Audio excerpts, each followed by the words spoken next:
истина рядом живет.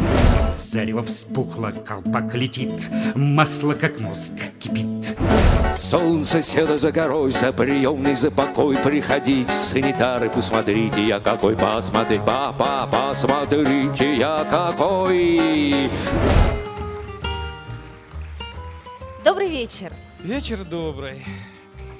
Ну, нас пока не очень много, наверное, занятия недавно закончились, да? Будем надеяться, что народ еще подтянется, потому что, мне кажется, то, что сегодня будет происходить на этой сцене, посмотреть стоит, особенно вам, студентам МПГУ.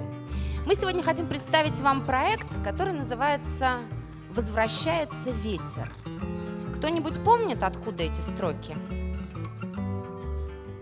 Да, точнее говоря, из книги Экклезиаста. И звучат они так. «Восходит солнце, и заходит солнце, и спешит к месту своему, где оно восходит.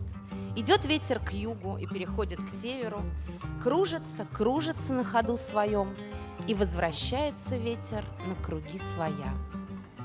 И кроме того, это цитата из великого русского барда Александра Аркадьевича Галича, которому в этом году исполнилось бы 95 лет.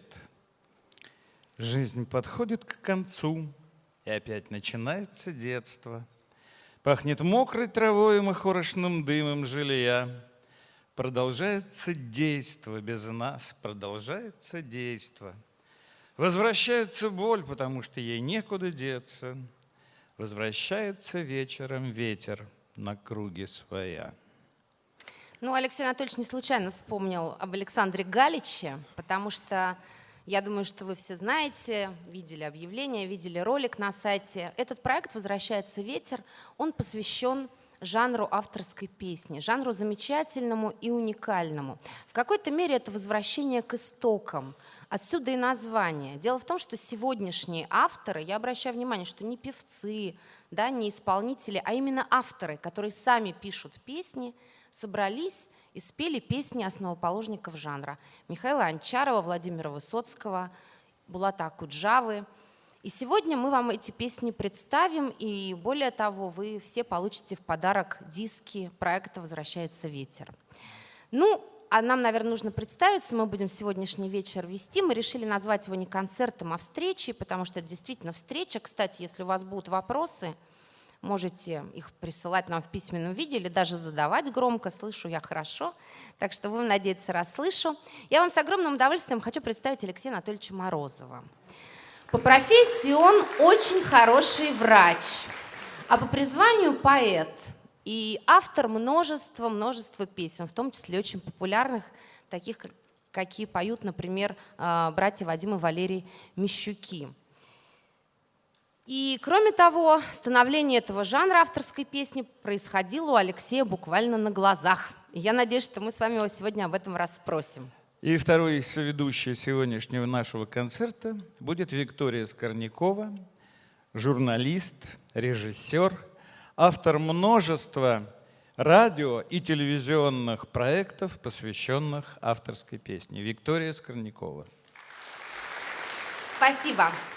Ну и еще мы должны вам сказать, что, конечно же, для того, чтобы провести такую первую встречу из цикла «Возвращается ветер», она сегодня действительно первая, поэтому мы все немножко волнуемся, и мы, исполнители, авторы. Так что имейте это, пожалуйста, в виду, отнеситесь к нам благосклонно. Так вот, для проведения этой нашей первой встречи именно ваш вуз был выбран абсолютно не случайно. Правда, Алексей? Да, конечно, потому что случайности в этом нет никакой. Именно в бывшем Московском государственном педагогическом институте и зарождалась когда-то, в принципе, авторская песня. Ее основоположниками были студенты этого вуза Юрий Висбор, Ада Якушева, Юлий Ким. Так что это один из самых поющих вузов нашей страны. Безусловно. Его так и называли, вы помните, да? Не-не-не, подожди, а давайте спросим у сегодняшних студентов. Вы знаете, как в 60-е и 70-е годы прошлого века, ну я понимаю, что это для вас все равно, что до библейские времена, но тем не менее, это ваш вуз. Знаете вы, как расшифровывалась аббревиатура МГПИ? Ну, скажите. Абсолютно точно. Московский Поющий. государственный поющий институт. Действительно, здесь учились и те, кого назвал Алексей Анатольевич, а позднее уже в 70-е годы учился Вадим Егоров, замечательный автор и бард, Вероника Долина, Владимир Бережков. И, конечно, ваш вуз – это действительно такая своеобразная колыбель жанра. Да, Так да, что мы колыбель. сейчас находимся в колыбели. И я вот думаю, может быть, в этой колыбели уже огукают те младенцы, которые когда-нибудь станут классиками этого жанра. Очень бы этого хотелось, потому что вы все-таки будущие педагоги. Ваше дело воспитывать молодежь, а воспитывать молодежь на песне – это очень важно. Мы воспитывались сами на авторской песне, которую пели наши отцы, наши родители, вернувшиеся с фронта. И ваша задача – это передать душу авторской песни, передать ее светлую основу вашим будущим студентам, вашим будущим детям. И в этом смысле мы на вас очень-очень надеемся. Ну, а прежде чем мы приступим, собственно, к рассказу о нашем любимом жанре, мы, поскольку все-таки сегодня у вас в гостях, хотели бы предоставить слово проректору вашего университета Алексею Владимировичу Лубкову.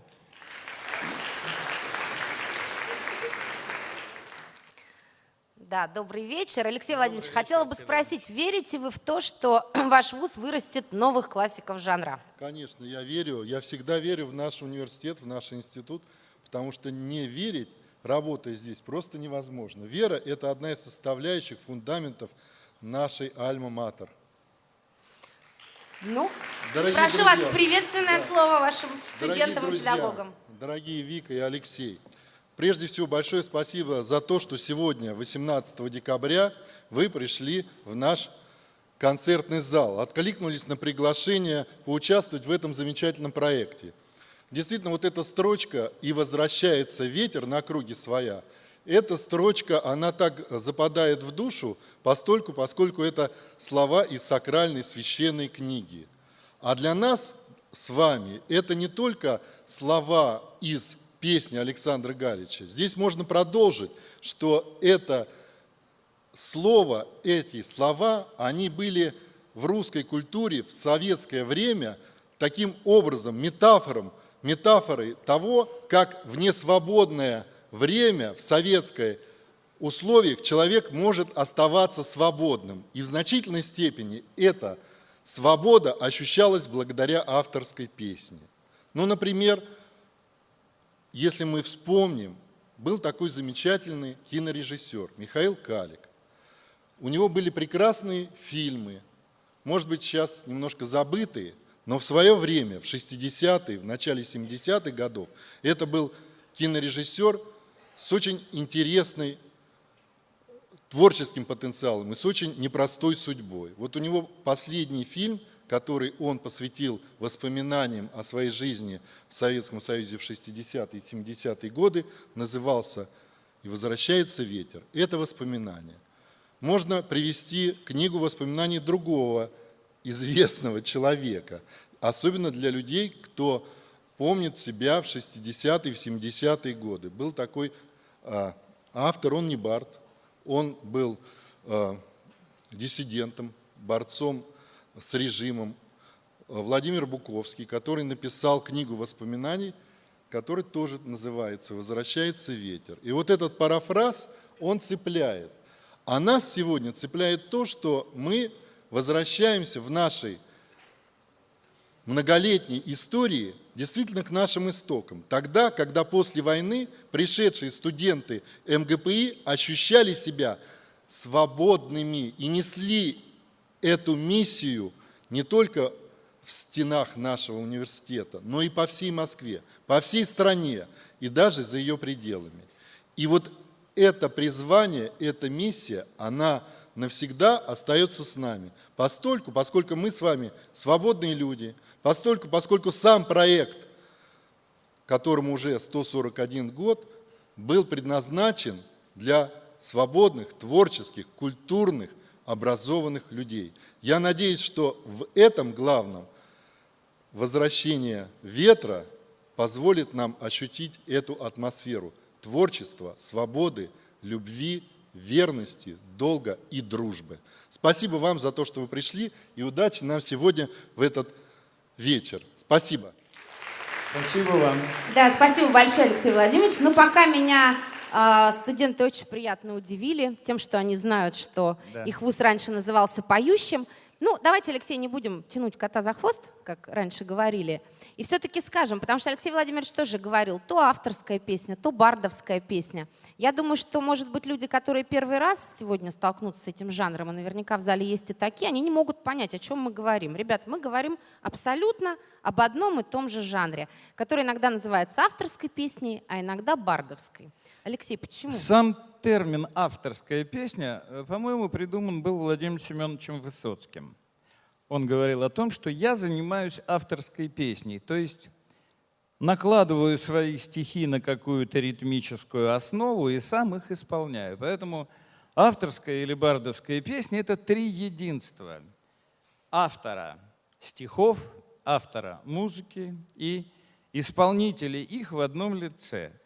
Вот. Но приоритет всегда бывал и бывает в слове. Основой авторской песни все-таки является поэзия. Какой бы аккомпанемент ни звучал, какая бы мелодия ни была, основой авторской песни всегда было слово. Ну, кстати, может быть, поэтому основоположников нашего жанра часто называли в середине прошлого века, как уже это звучит, поющими поэтами. Да, в общем, самое правильное, с моей точки зрения, название этого жанра — это «поющаяся поэзия».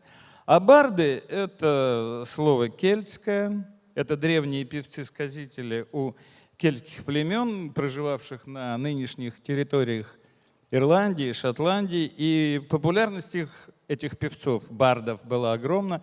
Вы знаете, что Шекспира, например, до сих пор называют в Англии великим бардом, да? Уважение, которым они пользовались, многие из кельтских вождей и королей с гордостью тоже носили название бард. Вот что такое бардовская песня. Почему бардовская? Я знаю, что древние барды, если говорить о кельтах, они играли на таком своеобразном очень инструменте, который, подобен нашим гуслям, так вот, чтобы вы понимали, более или менее. А наши-то барды играют на гитарах. В основном. В основном. Но, кстати, все равно кельтские племена — это предание старины глубокой. А когда этот жанр появился у нас в России? Ну, я считаю, что в том виде, в котором он стал популярен в 50-е годы, появился он в 30-е годы, потому что очень многие люди до фронтового поколения начинали писать свои песни еще до войны. Это были, например, такие люди, как мой учитель Михаил Леонидович Анчаров. Это были другие поэты, которые во время войны начали писать песни. До войны, последние годы, и, главное, во время войны. И когда они вернулись с Великой Отечественной войны и попали в стены своих вузов, в том числе и вашего знаменитого вуза, они начали свои песни исполнять. Это 30-е годы — это начало, это зарождение, это еще ребенок в колыбели. А 50-е годы — это уже некое развившееся существо. Ну, об этом мы чуть позднее поговорим. А почему же этот едва рожденный младенец, еще раз спрошу вас, все-таки взял в руки гитару, именно гитару? Ой, потому что, наверное, смотрите, Алексей, в каждом доме, насколько я знаю, там, по бабушкиным рассказам, скажем так, в каждой интеллигентной семье почти... На стене? Не-не-не, было фортепиано, например. А фортепиано — это очень дорогой инструмент в материальном плане. Потому что, я не знаю, скрипка, шаховская гитара стоила 6 рублей. Даже при моей стипендии 28 рублей купить себе шаховскую гитару было очень просто. Это были семиструнные гитары, которые делались на подмосковном заводике. Кроме того, обучиться игре на гитаре значительно проще, чем обучиться игре на фортепиано. Неправда, я пробовала, пальцы сломаешь. 3 аккорда, наверное, сумела выучить. Вы сумели выучить, Виктория, 3 аккорда. Поэтому, на гитаре очень просто научиться играть какой-то легкий аккомпанемент, а уж стихи, которые приходят в голову поэту, положить на эту мелодию, рождающуюся в голове во время перебирание 3 аккордов очень просто было. Вот поэтому гитара стала непреложным атрибутом и символом этого жанра. Ну, собственно, да. И вот сейчас слайд-шоу, которое идет на этом экране, нам его, конечно, частично не видно. Я так понимаю, что это, ну, не самое-самое начало, не то, о чем говорил Алексей Анатольевич, это, наверное, уже 50-е годы, но все равно это слеты, первые фестивали авторской песни, и, конечно, везде люди Ну с и к тому же гитарами. большинство этих людей, которые начали писать тогда, они не знали нот. Не нужно было заканчивать консерваторию для того, чтобы исполнить свое сочинение под гитару. Не нужно было знать ноты. И вот ну, многие и сейчас авторы нотной грамоты не знают, а являются очень популярными в России. Ну, кстати, я знаю, что вот тогда на первых слетах в 50-х годах, и вообще даже не то, что на слетах там авторской песни, а вообще просто в турпоходах, на каких-то сплавах, на байдарках, на плотах. Туризм же был очень развит, очень популярен тоже. Люди очень много пели песен Михаила Леонидовича Анчарова. Это удивительный человек, о нем, к сожалению, очень мало кто знает, но я думаю, скажем, что имя Владимира Высоцкого, Булата Акуджавы, Юрия Висбора знакомо каждому из вас. А вот поднимите, пожалуйста, руки. Извините, что я так по-педагогически, но мы все-таки в университете. Кто слышал из вас имя Михаила Леонидовича Анчарова? Есть такие есть люди. такие, да, но Да. не очень много. Это чудовищная несправедливость, друзья мои, потому что на самом деле ни Акуджава, ни Галич, ни Висбор, не хочу никого обидеть, а именно Михаил Леонидович Анчаров был, можно сказать, отцом-основателем жанра авторской песни. И, кстати говоря, Алексей Анатольевич был Да. его учеником. Ну, Михаил Леонидович начал писать в 30-е годы, и причем на чужие стихи. Он начал писать на стихи Веры Инбер, на стихи Александра Грина, первые его песни. А уж после войны, когда Михаил Леонидович начал выступать со своими блестящими совершенно песнями, у него их всего, кстати, немного. В этом году ему исполнилось бы 90 лет. В этом году у нас юбилей. Да, он родился в 23-м году. У нас в этом году представляете? юбилей Михаила Леонидовича.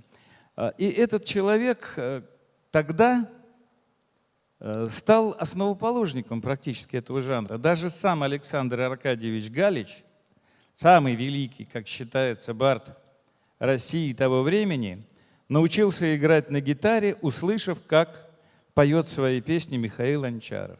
Ну, Высоцкий Александр тоже, Галич- кстати, Ну, Высоцкий тоже называл Анчарова своим О учителем. Высоцком мы чуть попозже скажем, да? Вот. Значит, Александр Аркадьевич Галич взял гитару только потому, что он позавидовал Анчарову. А уж дальше потекла вся поэзия, появились все эти самые песни, появились трения с властями. Значит, мы остановились на том, что Михаил Леонидович, кроме того, еще и был совершенно талантливым художником. Да, вот, кстати, вы видите сейчас его Да, картины. человек, прошедший войну, человек, который принадлежал к СМЕРШу. Вы знаете, такая организация была, СМЕРШ шпионом. То есть прошедший огонь, воду, стрельбу, ножи и все остальное, писал самые лирические и самые добрые песни в то время. И кроме того, был еще блестящим совершенно, конечно же, художником. И кроме того, я думаю, что вам будет интересно это узнать, он работал сценаристом и был, в частности, автором первого в Советском телесериала. Союзе. Да. Да. Сейчас у нас сериалы безумно популярны, а первый советский телесериал назывался «День за днем». И сценаристом этого сериала был как раз Михаил Леонидович Анчаров. Ну, в общем, я думаю, что о нем можно рассказывать бесконечно. Мы не будем задерживаться, да? Да, я думаю, что, может быть, мы перейдем Нам пора уже, может быть, к что-нибудь спеть. песням. Да, я тоже думаю, что нам пора что-нибудь уже спеть.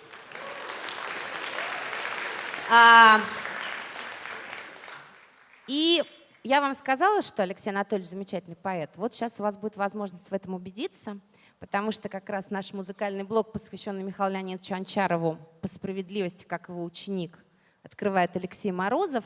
Но это будет пока песня не Анчарова самого, а посвящение ему, которая называется «Ангел-хранитель».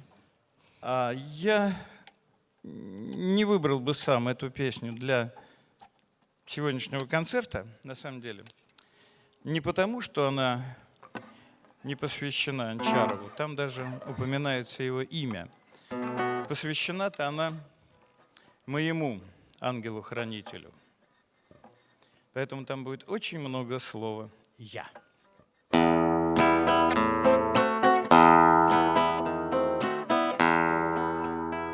Я родился в день комсомола в позабытой Богом стране. Почему-то ни серп, ни молот не понравились сразу мне. Мой хранитель, слегка робея, осушил заздравную чару, наклонился над колыбелью и повесил над ней гитару. В подворотнях я не был стоек, и на ранах густела соль.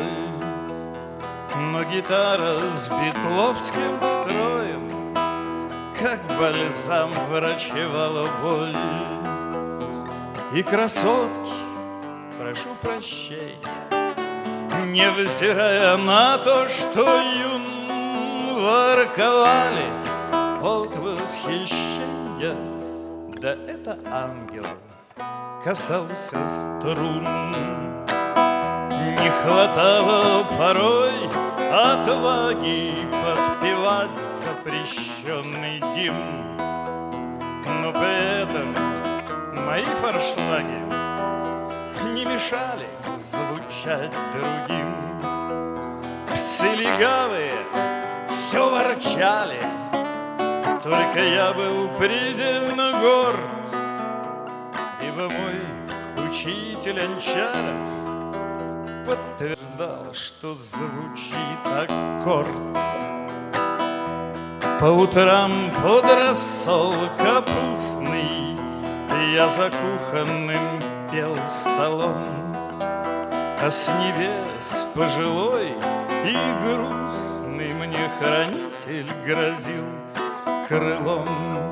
И в каких бы меня ошибках хор гонителей не винил, не звучал флажолет фальшиво, да это ангел меня хранил. И сквозь комья черного снега мой пегас летит в бурелом, а с густого седого неба некто белый манит крылом. Кто-то белый машет крылом, некто белый.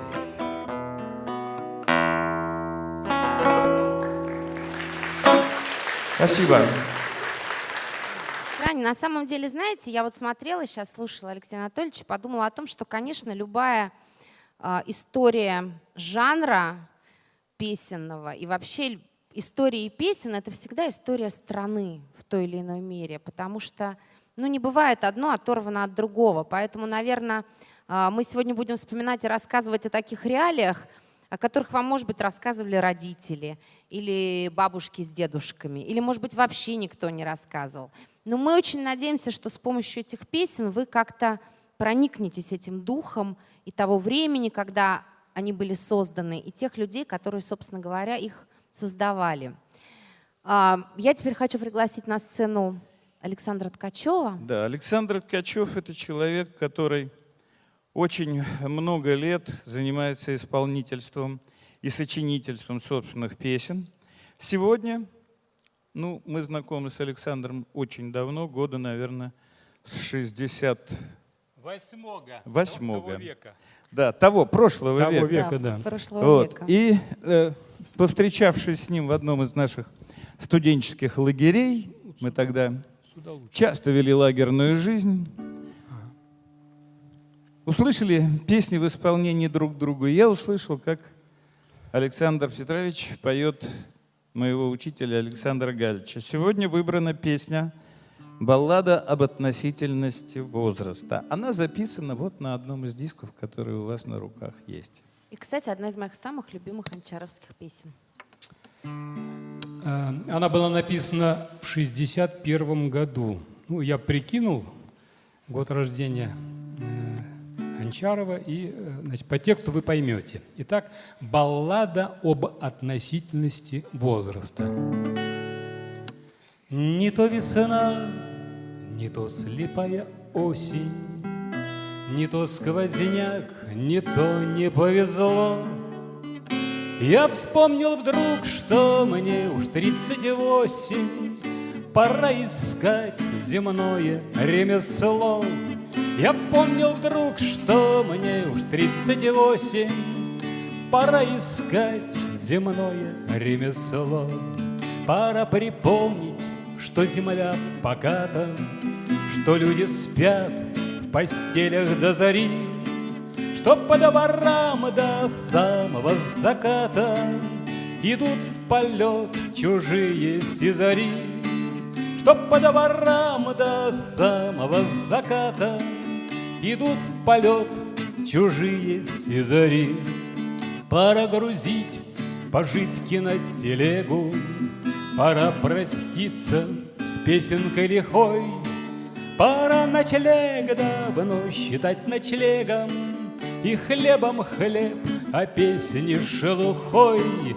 Пора ночлег давно считать ночлегом и хлебом хлеб, а песни шелухой. Пора Исхила путать с Эмпидоклом, пора Джульетту путать с Мадина.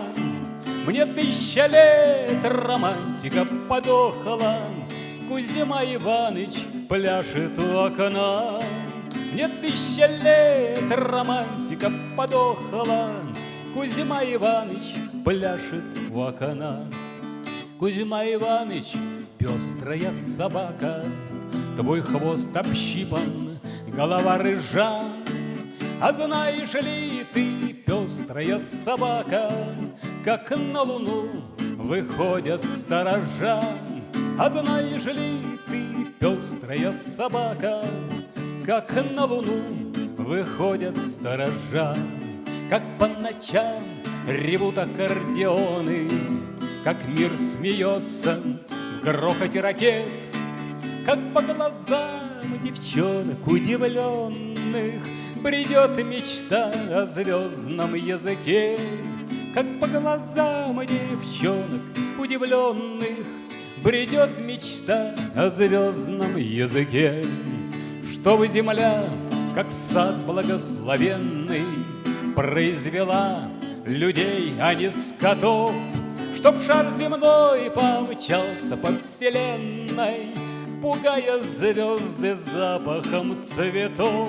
Чтоб шар земной помчался по вселенной, пугая звезды запахом цветов. Я стану петь, ведь я же пел веками, не в этом дело, некуда спешить. Мне только год вода проточит камень, а песню спеть не кубок осушить. Мне только год вода проточит камень, а песню спеть не кубок осушить. Не то весна, не то слепая осень, не то сквозняк, не то не повезло. Я вспомнил вдруг, что мне уж 38, пора искать земное ремесло. Я вспомнил вдруг, что мне уж 38, пора искать земное ремесло.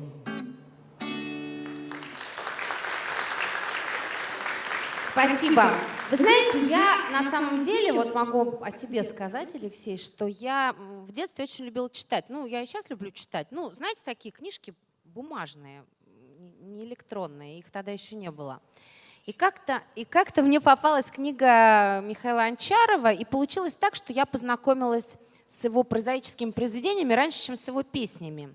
Потому что он еще и прозу писал. Ну, знаете, есть такая фраза «талантливый человек, талантлив во всем». Да? Вот мало того, что он писал стихи, песни, был художником, сценаристом, он еще писал замечательную, на мой взгляд, прозу. И мне попался первым его роман, который называется «Самшитовый лес». совершенно замечательный. Я вам очень советую. Они переиздаются сейчас, эти книги. Их, в принципе, можно достать. Если вам попадется, может быть, в интернете. Да и есть, в я не интернете знаю, они все есть.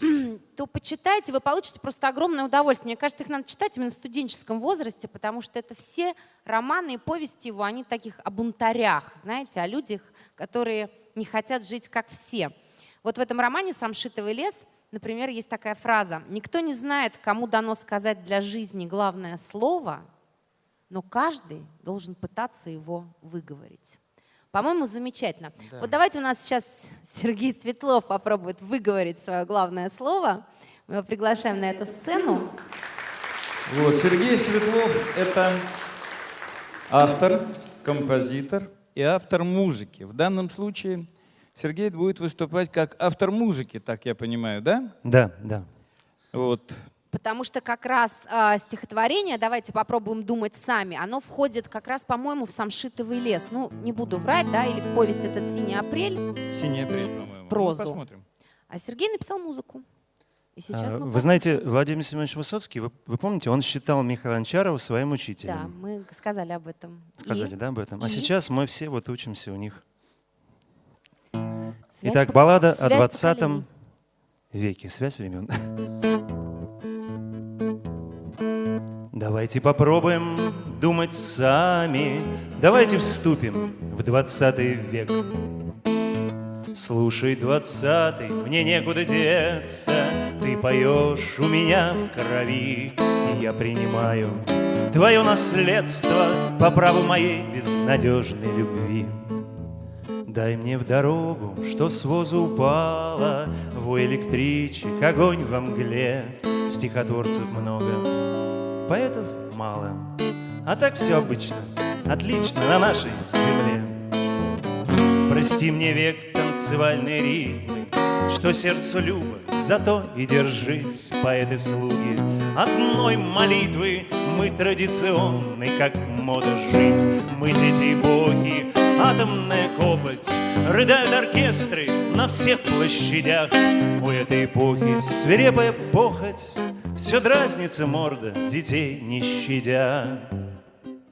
Ни схим, ни кахимик решает задачу, не схема, а тема разит дураков. А если уж схема, то схема поэмы, в которой гипотеза новых веков. Простим же 20-му скорость улитки, расчеты свои проведем на бегу. Давайте же выпьем за схему улыбки, за график удачи и розы в снегу. Довольно зависеть от прихоти века, от злобы усопших и старых обид. Долой манекенов, даешь человеков, эпоха на страх исчерпала лимит. И выдаем пыль из помятой трубы, и солнце над нами, как мячик в аллее, как бубен удачи, как бубен судьбы. Давайте попробуем жить смелее, отбросим заразу, отбросим обузы, отбросим игрушки сошедших с ума. Да здравствует разум, да здравствуют музы, да здравствует Пушкин, да скроется тьма.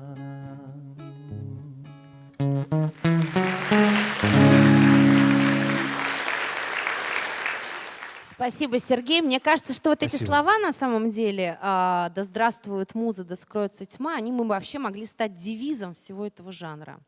Да, ну а сейчас на сцену выйдет один из самых уважаемых и любимых представителей этого жанра — Юрий Лорес.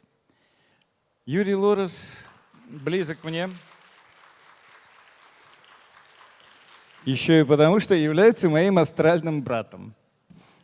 Мы родились в один год, в одном месяце, одного и того же числа. Вот когда я вам пел о том, что я родился в день комсомола, да, это наш день рождения, 29 октября. Да, вот я хотела попросить сказать, а то вряд ли сегодняшние студенты знают, когда у нас день рождения комсомола. День рождения комсомола. Что такое комсомол? В этом году было 95 лет комсомолу. Не только 90 лет Галичу, да. 95. Итак, Юрий Лорес, «Король велосипеда», так называется песня Михаила Анчарова. Лечу по серому шоссе, а ветер листья носит. Я от ветра окосел, я глотаю осень.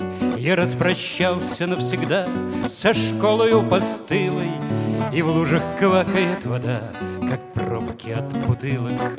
И в лужах квакает вода, как пробки от бутылок.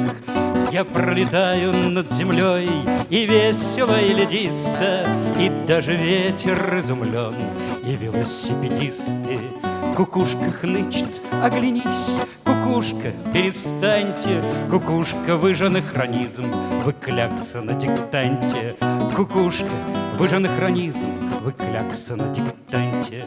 И, содрогаясь до корней, мне роща просипела. Ты самый сладкий из парней, король велосипеда. Ты по душе пришелся мне, веселый словно прутик, и мне милее старых пней тот, кто педали крутит. И мне милее старых пней тот, кто педали крутит. Храбрись, король, и я храбрюсь, свистит, как розги хворост. И я лечу по сентябрю и набираю скорость. Щекочет ветер мой висок, 12 лет всего мне.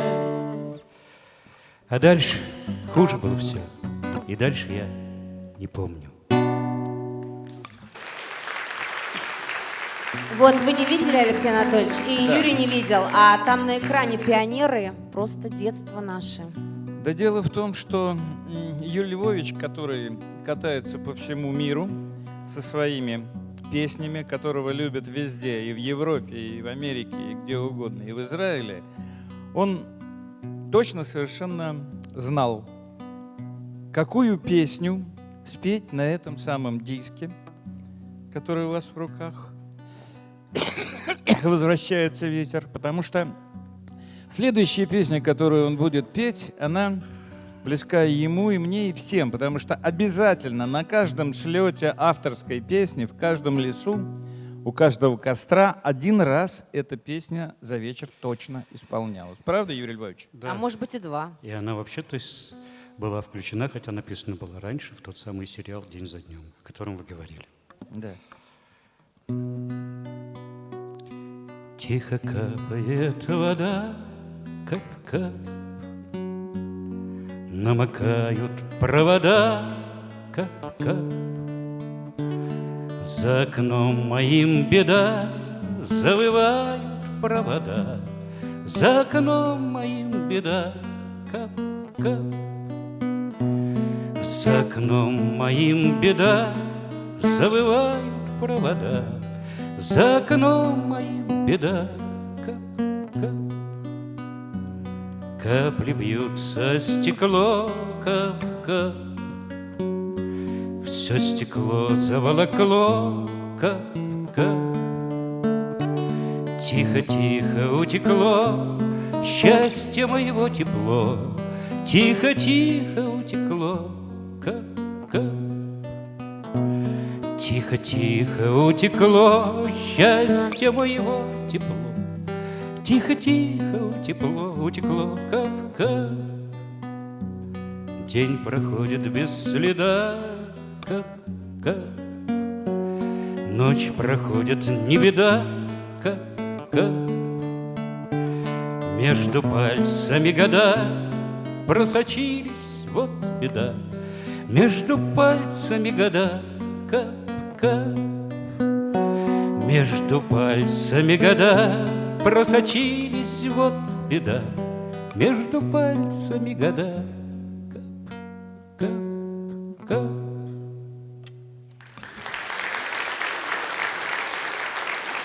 Ну, не знаю, вам, наверное, немножко непривычно. Дело в том, что этот жанр и вот эти песни, они предполагают то, что их нужно слушать. Юрий Львович, спасибо огромное. Юрий Лорес. Мы больше сейчас с вами, знаете, привыкли к такой музыке для ног или музыке для ушей, или просто фоновой музыки. Мы все время ходим в ушах, слушаем громкую музыку. И мне кажется, что нужно сделать над собой определенные усилия, чтобы послушать музыку тихую. И даже не столько гитарный перебор, а сколько именно слова. Потому что все-таки барды, они хороши тем, что они обязательно хотят достучаться до наших душ. Поэтому послушайте, даже если вам сейчас сложно и непривычно, я думаю, что это того стоит. Следующая песня, которую споет Алексей Морозов, называется «Валентиновка». Что такое Валентиновка, Алексей? Валентиновка — это пояснить. дачный поселок под Москвой, где была дача Михаила Леонидовича Анчарова. Мы не виделись с ним долгие годы. И приехал я на эту дачу как-то случайно, уже после его смерти. Но ко мне бросилась его любимая собака, которая меня узнала. Потом меня узнала и его жена, и его сын. И пробыв там некоторое время, он в одном из своих писем попросил меня пообщаться с его рукописями. Я неделю, наверное, читал его рукописи, зная его почерк. Это были рукописи новой прозы. А собираясь в Москву, уезжая, я написал вот этот вот романс, который так и называется «Валентиновка». Это посвящение дому, в котором нет хозяина.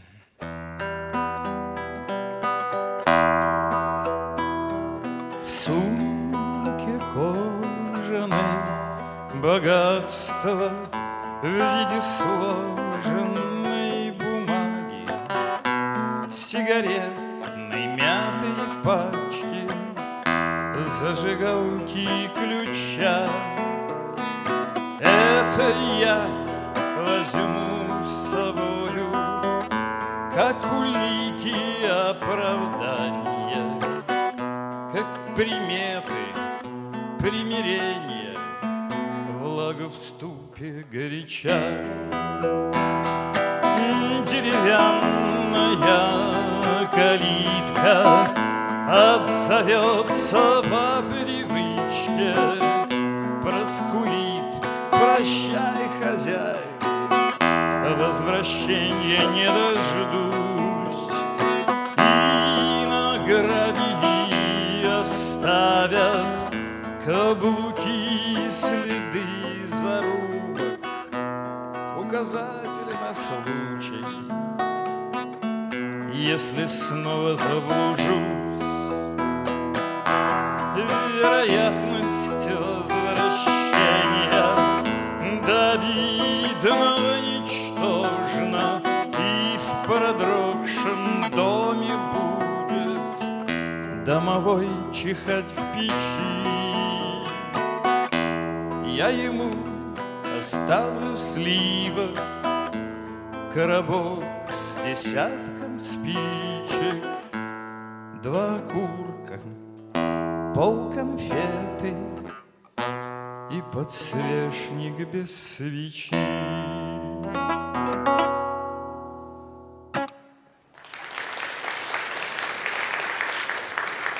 Ну вот мы, собственно говоря, начинали с песни посвящения Михаилу Анчарову и заканчиваем тоже посвящениями. Сейчас на эту сцену выйдет человек, который представитель, в общем, другого совсем поколения. И я бы даже не сказала, что бардов, ну, авторской песни, безусловно, потому что он пишет стихи, музыку и сам исполняет свои песни в совершенно другом стиле. Это Андрей Козловский. Андрей, выходите к нам. Но как ни странно, а может быть это не странно, потому что ветер возвращается, конечно, и должен возвращаться. Мне тут рассказали, Андрей, что, оказывается, любите песни Михаила Анчарова. Я была удивлена, потому что они очень далеко от вашего собственного творчества. И правда? не только любит песни Михаила Леонидовича Анчарова, но и участвовал в создании 2 вот этих вот знаменитых аудиодисков, которые сейчас вышли, аудиокниг, где Михаила Анчарова читает блестящий совершенно поэт театра на Таганке Никита Прозоровский. Правильно? Я не ошибся? Да, все правильно. Это как раз моя задумка, потому что не помнят, кто такой Анчаров, и мы с ребятами решили напомнить. Да, напомнить. Хотел я петь, выйти также вот поскулить какую-то песенку, которую я посвящал действительно Михаилу Леонидовичу Анчарову, и понял, что нельзя, надо спеть какой-нибудь рок-н-ролл. Это все равно мое посвящение великому учителю, моя дань. А песня как раз в пединституте, почему не спеть песню с названием «Педагогика»? Я не знаю, она внутренняя педагогическая песня, а может быть антипедагогическая. Я даже вступление сейчас спою, не я написал. Gaudeamus igitur, Juvenes dum sumus. Gaudeamus igitur, Juvenes dum sumus. Ну и все.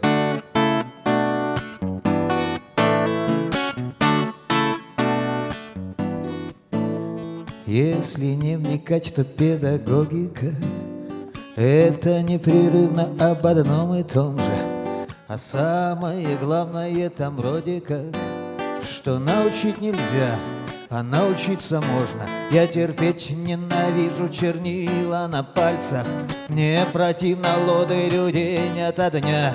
За партою пора, за парою париться, за правду, которая не про меня. Учение свет, не учение тьма. Если нет ума, то не сойти с ума. А если есть ум, то не слушай никого, кроме ветра в поле и себя самого. Так вот и блуждаю от ответа к вопросу, из темного будущего в прошлое светлое. И только те, кто любят меня, они просто любят меня. Им достаточно этого. Они не нудят над моей душой, назидая мне такое самое умное. Я думаю о них, и мне хорошо, и они хорошо обо мне думают. Учение свет, не учение тьма. Если нет ума, то не сойти с ума. А если есть ум, то не слушай никого, кроме ветра в поле и себя самого. Главное в дороге сама дорога, через горы, равнины, моря и небо. Лично я на ходу научился многому, такому, без чего бы меня здесь не было. Не набивать карманы, никуда не спешить, без жалости терячно собиралась по крохам. Не бояться сделать плохо, но от души, поскольку может выйти очень даже неплохо. Учение свет, не учение тьма. Если нет ума, то не сойти с ума. А если есть ум, то не слушай никого, кроме ветра в поле и себя самого. И чтоб не забывали, кто откуда пришел, мне еще ни раз, ни два укажут на выход. Я думаю об этом, и мне хорошо. И будет хорошо, когда не думать привыкну. Судя по одежде, становлюсь тяжелей, судя по желаниям, дружней с головой. Только вот боюсь, что в море учителей утону, не зная своего одного. Учение свет, не учение тьма. Если нет ума, то не сойти с ума. А если есть ум, то не слушай никого, кроме ветра в поле и себя самого. Учение свет, не учение тьма. Если нет ума, то не сойди с ума. А если есть ум, то не слушай никого, кроме ветра в поле и себя самого. Кроме ветра в поле и себя самого. Кроме ветра в поле и себя самого.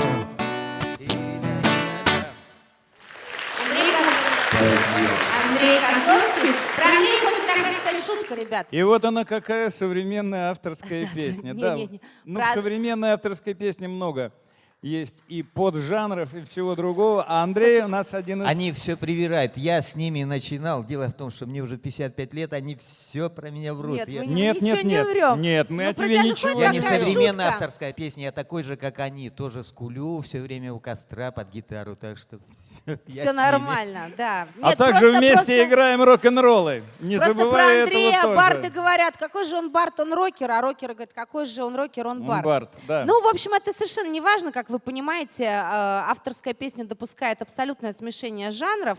Вообще называть ее жанром неправильно, потому что это не определяет какую-то жанровую музыкальную принадлежность. Да? Ну, вы же слышите, это там не джаз, не рок, не блюз. Здесь может быть все, что угодно. Главное, чтобы были мысли, которые автор хочет донести до нас, своих слушателей.